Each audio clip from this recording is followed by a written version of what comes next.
Alrighty, y'all, what's happening? Hope everybody's alright. Hope everyone's doing good. Today, we're gonna get some calisthenic work. I'm gonna keep it real simple. I'm gonna keep it real basic. We're gonna get some weighted dips on the parallel bars, some weighted pull-ups over here on the pull-up bars, and then we'll probably finish off with a little bit of conditioning work on the sled.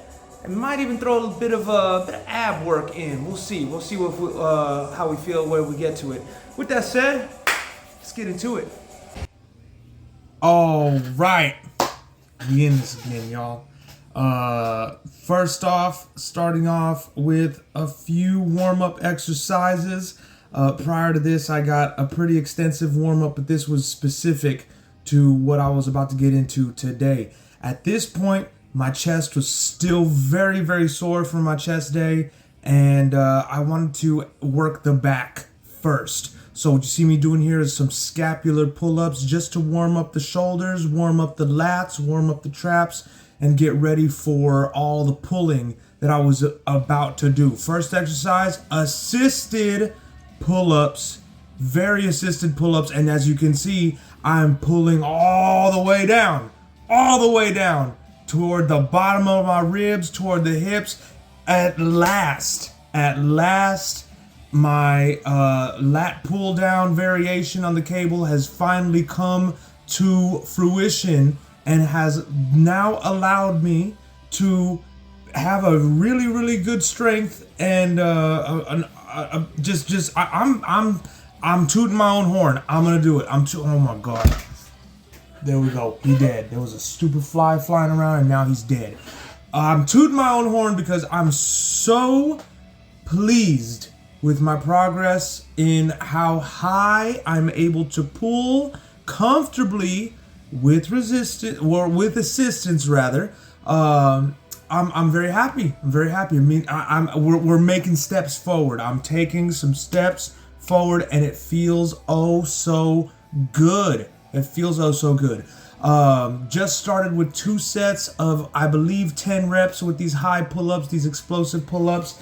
And from there, I went into weighted pull-ups. Now, I didn't do much. I was only using about 10 pounds there strapped to my belt.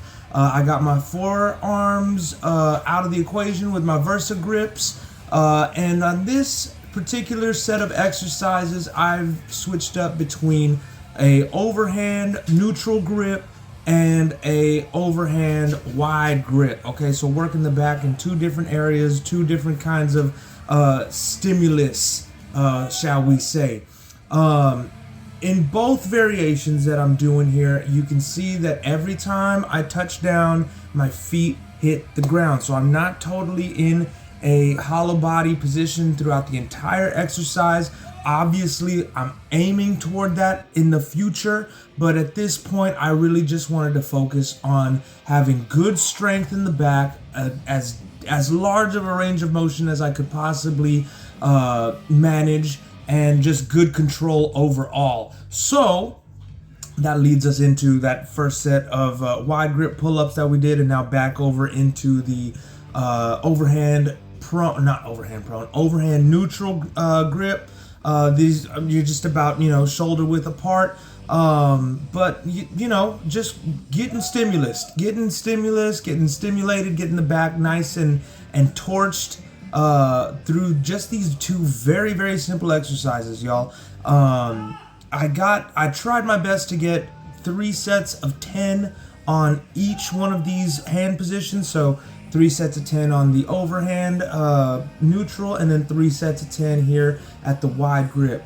I'm now filming this commentary a day after this workout, and I think this exercise, the wide grip pull-ups in particular, and another exercise that we're gonna see here in the next few minutes, man, they lit up my teres major, teres minor area so hard. I had to take a rest day today. This exercise, this routine had me so systemically fatigued that I could not today. I was trying. I was like, okay, I'm gonna maybe I'll go in the gym and get some bag work. Maybe I'll go get some mobility work. Maybe I'll get some flexibility. No, It just wasn't happening. It just wasn't gonna happen today.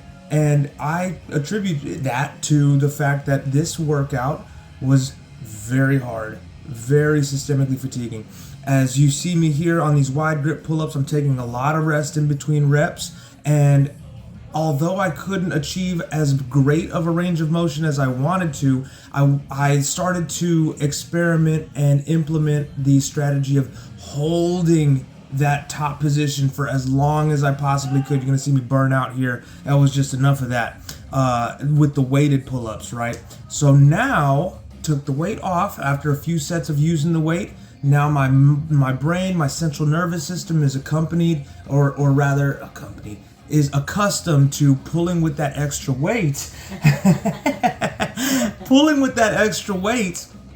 Now that it's just body weight, I'm able to kind of really cinch in and just make sure that those lats and the entire posterior chain there are completely worked. And this was just kind of icing on the cake. Here we go. Wide grip pull-ups. You see me, I'm taking a rest. I'm taking a bit of a rest there, but holding right there at the top with a smooth eccentric control.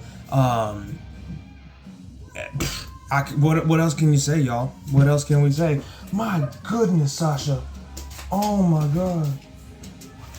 She wild, bro. Let go. Let go. Let go. I'll throw it if you let it go. Go get this. Hell yeah.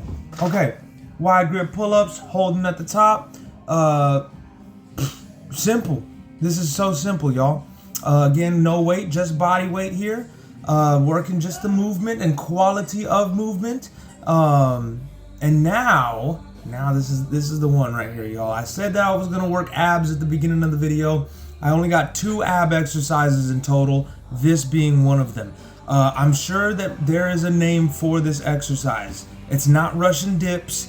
That's not necessary. That's not at all what I was doing here. But by holding myself and having my arms stretched out in front of me right there, I've got the bars pretty much right underneath my armpits. So it takes things like my grip, it takes things like my shoulder stability out of the equation, and it allows me to just focus on my core, on the rectus abdominis, that visual six-pack. You see this next set that I got going on here, I've got 2.5 pound ankle weights strapped to my ankles just to provide a bit of external load and kind of get a little bit more stimulus there to the abs. You're gonna see me doing this extension here with the legs. Eventually it became too much. Right there, it was, I was already starting to burn out. So what I did was a modifier right then and there, and instead of extending, I just tucked the knees as high up into the chest as I could possibly get them to go.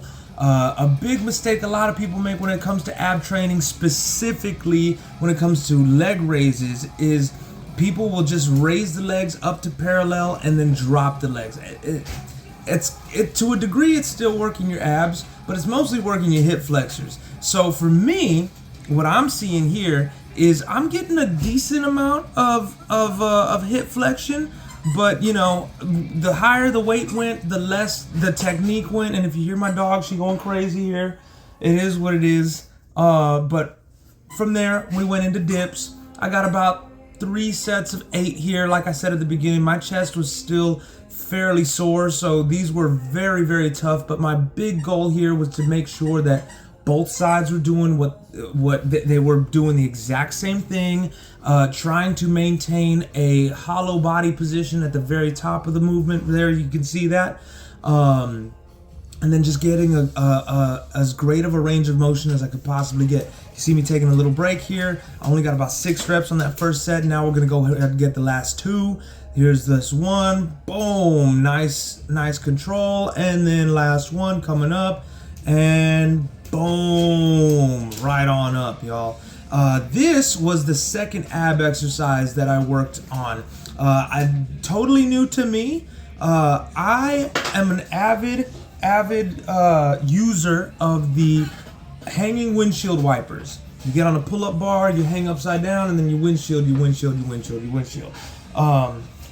That wasn't an option for me today, or on this day rather. So instead, what I decided to do was get on the stall bar, get a 10-pound medicine ball, fix it in between both of my legs there and do the exact same movement as a hanging windshield wiper.